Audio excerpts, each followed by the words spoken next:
महाभारत के प्रेमियों, मैं राम सागर शास्त्री आप लोगों के समक्ष रखने जा रहा हूं एक प्रसंग भक्त सुधनवा।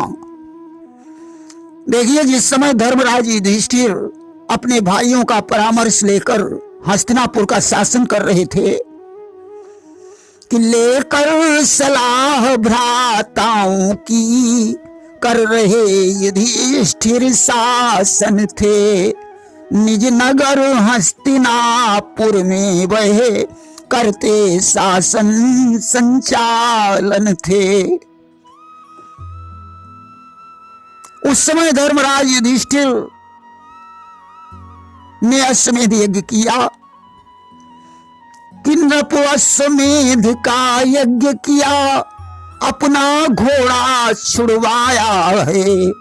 दिग्विजय करनिहित धर्मराज अर्जुन को संग पठाया है। जिसमें दिग्विजयी घोड़े को छुड़वाया, घोड़े के मस्तक पर एक पत्र लिखकर टांग दिया, जिसमें लिखा था कि श्री धर्मराज सम्राट हुए, जग की जनता स्वीकार करे।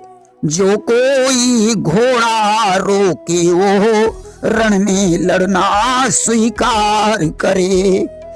श्री धर्मराज युधिष्ठिर अब सम्राट हो गए। यह सभी जनता को स्वीकार करना होगा। जो इस घोड़े को रोकेगा उसके साथ युद्ध होगा। आज आगे आगे घोड़ा जा रहा है, उसके पीछे पीछे सेना सहित कृष्ण और अर्जुन हैं। आज चलते चलते वह घोड़ा चंपकपुरी में पहुंचा। चंपकपुरी के राजा हंसध्वज के सैनिकों ने उस घोड़े को पकड़ लिया। अब तो अर्जुन के कहने पर भी उन्होंने घोड़ा नहीं छोड़ा। आज तो युद्ध होना निश्चित हो गया। हंसध्वज ने सभी पुत्र पौत्रों और सैनिकों को निश्चित समय पर हाजिर होने के लिए ऐलान करवा दिया और यह भी कह दिया कि जो वीर उचित समय पर हाजिर नहीं होगा उसे खौलते हुए तेल की कढ़ाई में डाल दिया जाएगा। आज वीरों की पत्नियां अपने स्वामी को जगाने लगी कि हे नाथ उठो, रण में जाओ, हो चुकी सभी तैयारी है। मुद्दत के बाद घड़ी आई, जीने मरने की बारी है। हे स्वामी उठो और युद्ध के लिए तैयार हो जाओ। आज मुद्दतों के बाद जीने मरने की घड़ी आई है। परंतु इतना ध्यान रखना, अगर युद्ध के मैदान से प्राणों को बचाकर भागे तो अच्छा नहीं होगा। भले ही मर जाना, मगर युद्ध भूमि से पीठ दिखाकर मत भागना।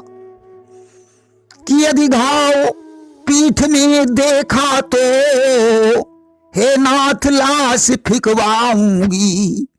सीने पर अगर घाव देखा तो संग सती हो जाऊंगी। अगर तुम्हारी पीठ पर घाव मिला तो मैं तुम्हारी लाश को फिकवा दूंगी। अगर सीने पर घाव मिला तो मैं तुम्हारी लाश के साथ सती हो जाऊंगी। और कायरों की पत्नियां उधर अपने स्वामी से क्या कह रही हैं कि हे प्राणनाथ आफत आई, अब अपने प्राण बचाओ तुम। दरवाजे पर है मौत खड़ी, जल्दी अंदर हो जाओ तुम। स्वामी, राजा का हरकारा आज तुम्हारी मौत बनकर आया है। जल्दी से अंदर हो जाओ, जैसे भी बने अपने प्राणों को बचाओ। कि मैं रोज तुम्हें समझाती थी, पलटन से नाम कटा दीजिए। जो अपना भला चाहते हो, नौकरी दूसरी कर लीजिए। मैं तुम्हें रोज समझाती थी कि सेना से अपना नाम कटवाकर कोई दूसरी नौकरी कर लो, परंतु तुम नहीं माने। आज प्राणों के जाने का नंबर आ गया है। इतना याद रखना स्वामी, अगर युद्ध भूमि से अपने प्राणों को बचाकर भाग आए तब तो मैं तुम्हारे साथ अपना सेवा धर्म निभाऊंगी। अगर युद्ध भूमि में तुम मारे गए तो मैं अपना दूसरा विवाह कर लूंगी। कि जो रण से नाथ भाग निकले तो सेवा धर्म निभाऊंगी, यदि जूझ गए लड़ते लड़ते तो दूजा ब्याह रचाऊंगी। इस प्रकार आज सारी सेना इकट्ठी हो गई। ढपढोल और शंखों के स्वर पृथ्वी दहलाए देते थे, बलवानों के गर्जन तर्जन आकाश हिलाए देते थे। अब तो ढोल नगाड़े और शंख बजने लगे, बलवानों की गर्जना आकाश में गूंजने लगी। आज सभी आ गए, परंतु राजा हंसध्वज का पुत्र सुधन्वा अभी नहीं आ पाया। सुधन्वा वीरबाना पहनकर अपनी माता के पास आज्ञा लेने के लिए पहुंचा। उसने माता के चरणों में प्रणाम किया और बोला, मां, मैं युद्ध करने के लिए जा रहा हूं, मुझे आशीर्वाद दीजिए।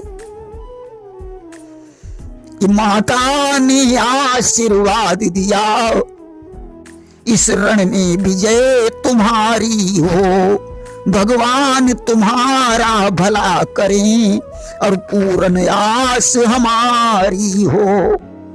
जाओ बेटा, इस युद्ध में तुम्हारी विजय हो। आज माता से विदा होकर सुधन्वा अपनी पत्नी प्रभावती के पास पहुंचा। उसने कहा, प्रिय, मैं युद्ध करने के लिए जा रहा हूं, मुझे विदाई चाहिए। प्रभावती ने कहा, स्वामी, मेरी गोद सूनी है और आप युद्ध करने जा रहे हैं। अगर आपको कुछ हो गया तो मैं किसके सहारे जीऊंगी। अस्तु, आज मैंने ऋतु स्नान किया है, मुझे एक पुत्र प्रदान करके आप युद्ध भूमि को प्रस्थान करें। कि पहले एक पुत्र मोहि दीजय, और पाछे रण पयान प्रभु की जय। आज सुधन्वा विवश हो गया। उसने प्रभावती की इच्छा को पूर्ण किया। इसके बाद स्नान करके पिता के पास पहुंचा। हंसध्वज ने कहा, पुत्र, क्या तुमने हमारे ऐलान को नहीं सुना? सुधन्वा ने कहा, पिताजी, मैंने आपके ऐलान को भली प्रकार से सुना, परंतु हमारे सामने कुछ ऐसी समस्या आ गई जिसके कारण विलंब हो गया। आज सुधन्वा ने सारी हकीकत पिता को बताई। हंसध्वज ने कहा, अरे मूर्ख, पुत्र को जन्म देकर क्या मोक्ष मिलता है? अरे क्षत्रियों को तो युद्ध में मरने से मोक्ष प्राप्त होता है।